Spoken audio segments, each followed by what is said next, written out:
Olá pessoal, eu sou a Mara Carvalho e este é o nosso canal Dicas de Amor e Luz.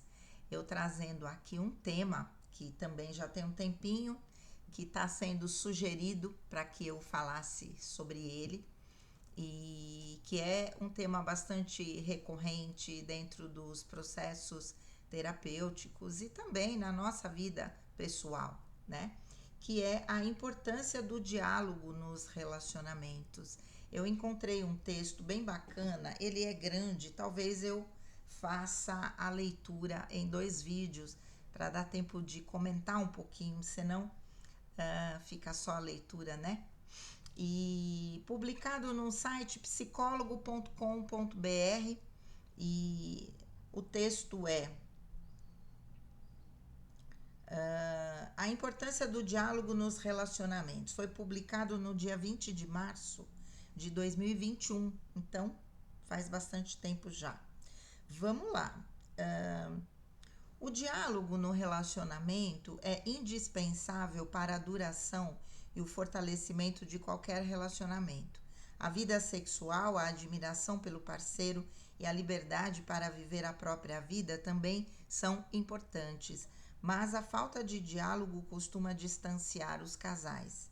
Um relacionamento afetivo é uma troca constante de sentimentos, companhia, apoio, sonhos, afeição e, sobretudo, palavras. Se os parceiros não estiverem em sintonia para solucionar problemas conjugais, conversando, brigas e discussões podem minar a relação. Psicólogos recomendam ser honesto e aberto com o parceiro para o bem do relacionamento. Isso significa saber quando é hora de falar e quando é a hora de ouvir. Os obstáculos para o diálogo nos relacionamentos. Um casal é formado por 2 indivíduos completamente diferentes. Embora às vezes tenham personalidades, opiniões e gostos semelhantes, ainda carregam uma bagagem histórica e cultural distinta. Uma situação comum encontrada na terapia de casal é a diferença entre as crenças acerca da resolução de conflitos e da expressão de afetividade. Para um cônjuge, conversar sobre seus sentimentos é a coisa mais fácil do mundo. A sua habilidade de dialogar tem várias explicações: cultura de diálogo aberto na família, necessidade de desenvolvimento dessa aptidão no passado, personalidade extrovertida e valores recebidos na infância. Já para o outro, dialogar não é nada fácil. Ele pode ter vindo de uma família cujo diálogo era inexistente, passou por experiências que o levaram a crer que dialogar é ruim, não tem confiança suficiente em si mesmo e prefere evitar conflitos no geral. O resultado dessa equação é a dificuldade de conversar. Um quer, mas o outro não.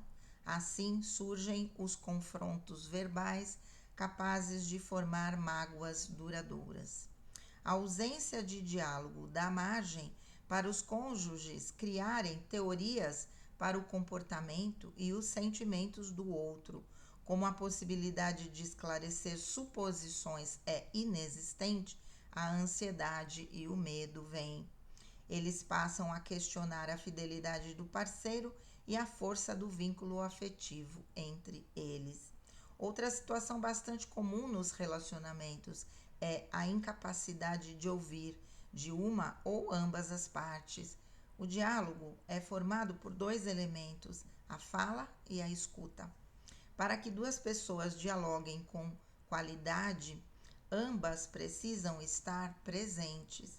Quando um dos cônjuges tem algo a dizer, mas não consegue se expressar sem abrasividade, a intensidade das emoções ou assusta o parceiro ou o incentiva a retalhar. Logo, as conversas se transformam em campos de batalha. Os benefícios de ser aberto com o parceiro. Sem o diálogo, um relacionamento amoroso não consegue perdurar. Se o faz, o sentimento nutrido pelo casal não é positivo. A conveniência mantém casais que não conversam ou não se entendem juntos por anos. É através das palavras que os parceiros compreendem os sentimentos, as opiniões, o modo de pensar e a história um do outro. Esse conhecimento ajuda os cônjuges a se conhecerem em um nível profundo, relevando algumas condutas e manias adquiridas ao longo da vida. É normal que haja negociações nos relacionamentos maduros, embora não seja possível modificar a conduta do outro por completo. Os casais podem conversar para mudar pequenos comportamentos que machucam o outro. Além disso, é o diálogo que soluciona os problemas conjugais sem deixar sequelas emocionais nos casais. A conversa tranquila, em tom agradável e com a mente aberta, proporciona o entendimento da realidade do outro e o perdão de atos inadequados. Para que seja possível aproveitar todos os benefícios do diálogo, os casais também precisam aprender a escutar. Nem sempre é fácil permanecer em silêncio e ouvir a pessoa amada falar coisas desagradáveis. No entanto, é dessa forma que desentendimentos são esclarecidos e mágoas secretas são reveladas.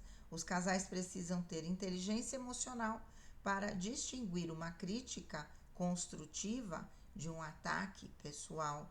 Ser aberto com o parceiro fortalece o amor e a amizade cultivadas com ele, resultando em uma convivência harmônica. Como melhorar o diálogo na relação? Aprender a conversar sem trazer mágoas passadas à tona, ser ácido com as palavras e escutar os sentimentos do outro, mesmo quando você não está de acordo, não acontece de um dia para o outro. Os parceiros precisam trabalhar juntos para que o diálogo sadio se torne uma realidade dentro do relacionamento. Essa atitude exige o afastamento de condutas defensivas motivadas pelo medo e o orgulho. Um relacionamento amoroso saudável é construído na transparência. Esses casais contam qualquer coisa um para o outro sem receio. Os mal-entendidos são resolvidos rapidamente, por isso eles estão sempre em harmonia. Vale destacar que a relação ideal não é aquela com ausência de brigas. Os conflitos são partes inerentes da convivência humana. Em razão da diversidade de pensamentos e de personalidades, é normal embates acontecerem no trabalho, em casa, entre amigos e namorados.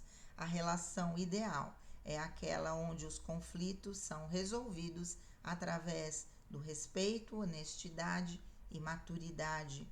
Nenhum dos cônjuges precisa se diminuir ou se calar para cessar um confronto, mas sim se defender, compreendendo que o parceiro pensa e age diferente.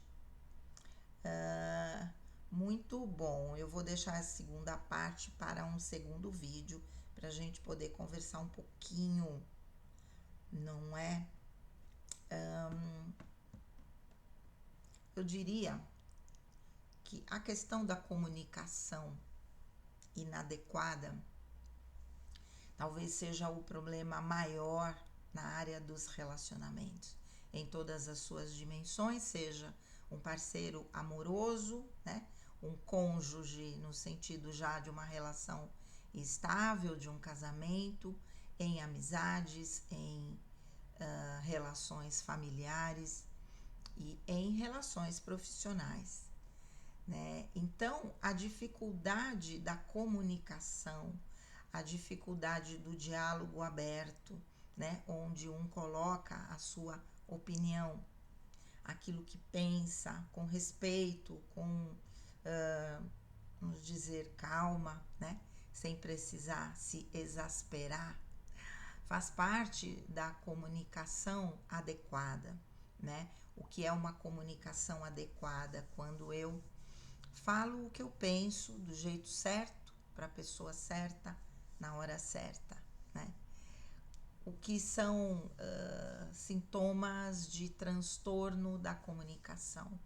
Eu não falo nada, Eu guardo, guardo, guardo e guardo, ou eu guardo, guardo, guardo e explodo num determinado momento, porque eu vou me tornando uma panela de pressão.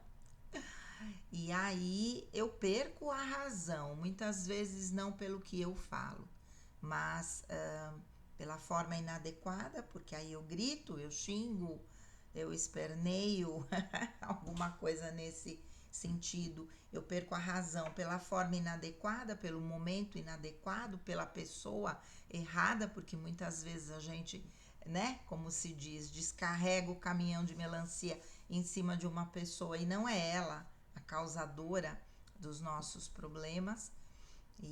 Mas alguma coisinha que ela faz desencadeia esse descarregar de melancia em cima dela. E, né, então perco a razão muitas vezes por isso. A comunicação inadequada, quando eu uso a palavra falada para crítica, para julgamento, a palavra falada com crueldade, né? E isso vai corrompendo os relacionamentos. Uma boa comunicação, eu saber como eu me sinto, comunicar ao outro e saber como ele se sente em relação às questões pessoais dele ou às questões relacionadas a essa troca, é que faz o relacionamento se aprofundar em amizades, em relacionamentos familiares, em parcerias profissionais e em relacionamentos amorosos em especial. Conhecer um ao outro faz parte de aprofundar o relacionamento e se estabelecer um relacionamento longo, onde haja a possibilidade de crescimento, de evolução. Quando eu não compartilho com o outro do meu ser, quando eu não falo o que eu penso, né? Quando a outra pessoa espera essa partilha, e a maioria espera, porque isso faz parte dos relacionamentos, eu privo o outro de aprofundar a relação, não é? E isso, como aqui no texto diz, abre para a possibilidade de criarmos várias hipóteses em relação ao que está acontecendo com aquela pessoa e que ela não diz, mas ao mesmo tempo, também como diz no texto, vai criando uma ansiedade porque falta o elemento principal para o aprofundamento da relação, que é a troca, que é o compartilhar. Como podemos permanecer, não é aí me referindo especificamente a um relacionamento amoroso com alguém que não compartilha dos seus pensamentos, dos seus sentimentos, que não conversa sobre algo que aconteceu, que não desfaz enganos que a pessoa possa ter criado a seu respeito, não é? Aprender a dialogar é uma arte, né? Eu digo que eu mesma fui desenvolvendo a questão do silêncio como forma principal. Eu brincava, eu, né, falava besteira, etc. Mas na hora de expressar de verdade aquilo que eu pensava, principalmente quando eu estava discordando de alguém, eu me calava, como se a minha opinião não tivesse valor nenhum, né? E ao longo do tempo, obviamente, com a minha própria profissão, eu fui aprendendo a me colocar, a me valorizar, a me motivar, a conversar, a me expressar. E a ponto de eu estar aqui hoje conversando com vocês, né? Mas quando não há esse empenho, podemos ter uma dificuldade, com certeza absoluta. Tem um paciente que é um fofo, que eu adoro, e que é um paciente novo, e que foi fazer faculdade de psicologia agora. Então, a gente está conversando muito no mesmo nível, e que tinha uma grande dificuldade de comunicação e está começando a vencer isso agora. E veio buscar terapia justamente para isso. E aí eu conto a minha história, a primeira vez que eu ergui a mão para fazer uma pergunta na minha vida acadêmica do meu primeiro ano primário, daquela época, até o final da faculdade, pós-graduação, etc. A primeira vez que eu levantei a mão para fazer uma pergunta, eu tinha 31 anos, quase 32 anos de idade. Casada, mãe de 3 filhas, não tinha coragem de fazer uma pergunta. Não tinha. Então, porque era colocar talvez uma vulnerabilidade minha, aquilo que eu não estava compreendendo, aquilo que eu não sabia, né? Mostrar esse lado mais frágil talvez fosse difícil e só me senti segura para fazer isso quando eu retornei para a faculdade para cursar o 5º ano, né?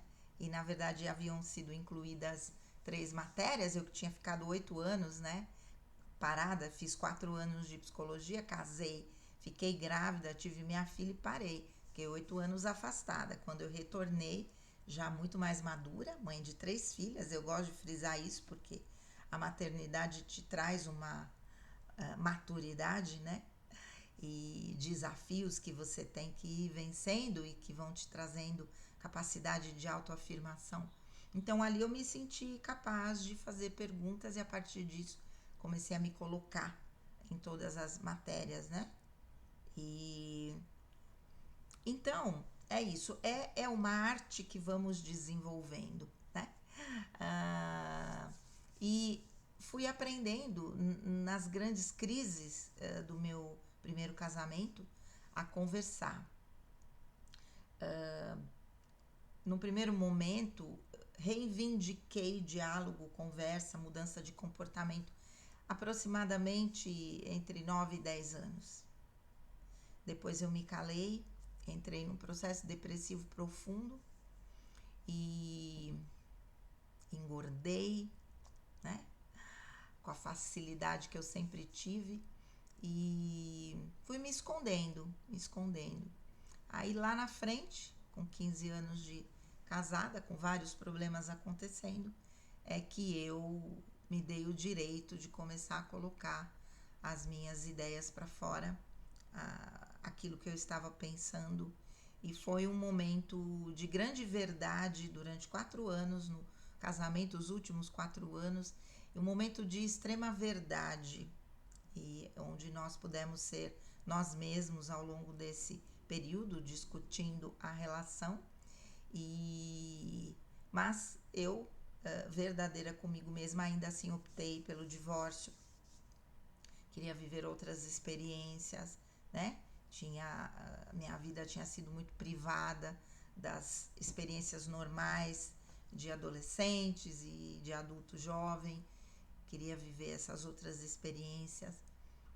Vivi uma parte, não todas, mas fui amadurecendo e fui de verdade me tornando essa pessoa muito mais segura, né? Que hoje eu me reconheço. E é assim, através do diálogo, né, que nós vamos nos fortalecendo também, conhecendo o outro, fazendo com que o outro nos conheça em todas as dimensões de relacionamento e nos fortalecendo. O grande problema nas terapias de casal é a comunicação. E eu gosto sempre de contar uma historinha de uma paciente que eu atendia em Santo André, que fez bodas de prata, 25 anos de casamento.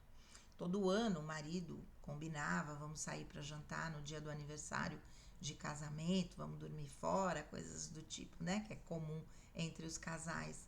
E naquela data especial, 25 anos, bodas de prata, o marido resolveu fazer uma surpresa.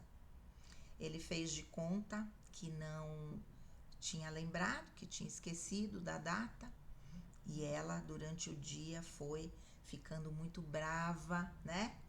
Aquele, né? Esqueceu justo hoje, bodas de prata? Como assim? Não vai lembrar, não me mandou mensagem, não me deu parabéns, nada. E ele, aguardando o final do dia, comprou, né, um buquê de flores dentro desse buquê uma carta bonita e uma caixinha com um anel de brilhante. Chegou talvez 10 minutos antes dele chegar do trabalho, e quando ela recebeu, só faltou jogar pela janela do apartamento e eles quase se separaram, porque ela entendeu que ele tinha esquecido a data tão importante das bodas de prata e que ele tinha tentado comprar ela por meio das flores e do anel de brilhante, sendo que ele já tinha feito isso com bastante antecedência. É erro de comunicação. Se ele conhecesse ela um pouquinho mais, talvez ele pudesse entender que esse tipo de surpresa não seria uma coisa boa, porque ela passou o dia todo remoendo, numa crise forte de ansiedade, inventando 1000 justificativas para o esquecimento dele, e entendeu totalmente errado a atitude que ele teve de fazer essa surpresa. Quem teve a surpresa foi ele. Eu gosto sempre de falar dessa situação porque temos que entender, né, entrando aqui, a linguagem do amor do outro, não é? Se eu sou uma pessoa que preciso de abraço, de beijo e o outro não me dá, se eu preciso de demonstrações de carinho, se eu preciso receber um eu te amo todo dia e do outro lado não vem, eu vou estar na falta, né? A menos que a pessoa encontre uma outra maneira de expressar o amor e eu reconheça esse amor através dessas atitudes. Que também, se o outro faz, mas eu não reconheço, eu vou estar em desvantagem sempre, não é? Então, é isso. Eu acho que reconhecer a importância do diálogo em todos os níveis de relacionamento, né? Nos relacionamentos profissionais, por exemplo, quando temos um problema com a equipe, ontem mesmo estava falando com um paciente que tem um cargo de chefia e a equipe está com um grandíssimo problema de relacionamento, difícil de lidar. São várias pessoas com histórias diferentes de vida, em que uma palavra de uma suscita, né, a lembrança de um trauma, de qualquer tipo de dificuldade de relacionamento aí familiar, por exemplo, e você transfere, né, para os seus colegas de trabalho, para o seu chefe, você vai reproduzindo aqueles problemas que você teve no âmbito familiar. Lidar com isso não é fácil não, né? E estava conversando e orientando para que possa ter aí um resultado positivo, né, desse trabalho que ele pretende fazer com a equipe. Então, a questão do diálogo aberto é crucial para os relacionamentos, né? Agora, se eu venho de uma família onde não se conversa, ou se conversa o trivial, mas não se fala de você, não se fala dos seus sentimentos, isso eu posso dizer em relação à minha família. Podemos ter vários tipos de problema, mas graças a Deus eu acredito que na nossa maturidade, por problemas, né, com a minha mãe, a gente sempre conversou entre nós, né, e fomos criando essa capacidade de nos colocar, né, colocar as nossas experiências, colocar os nossos pensamentos sobre a vida. E isso é muito bom, porque é o que eu digo, aprofunda o relacionamento. Quando nos vemos privadas dessa troca, desse compartilhar, fica muito difícil que as coisas caminhem bem, não é? E é isso. Eu acho que vencer os nossos desafios no dia a dia, nas nossas dificuldades, né? Naquilo que temos de bloqueios, de traumas, é que faz da nossa vida esse evento tão fantástico e de aprimoramento da nossa personalidade e do nosso caminho de vida, por consequência, né? Isso é que faz a gente evoluir, certo? Vou gravar depois a segunda parte desse texto muito legal, publicado nesse site psicólogo.com.br. Um grande beijo, fiquem com Deus, namastê e vamos refletir sobre isso.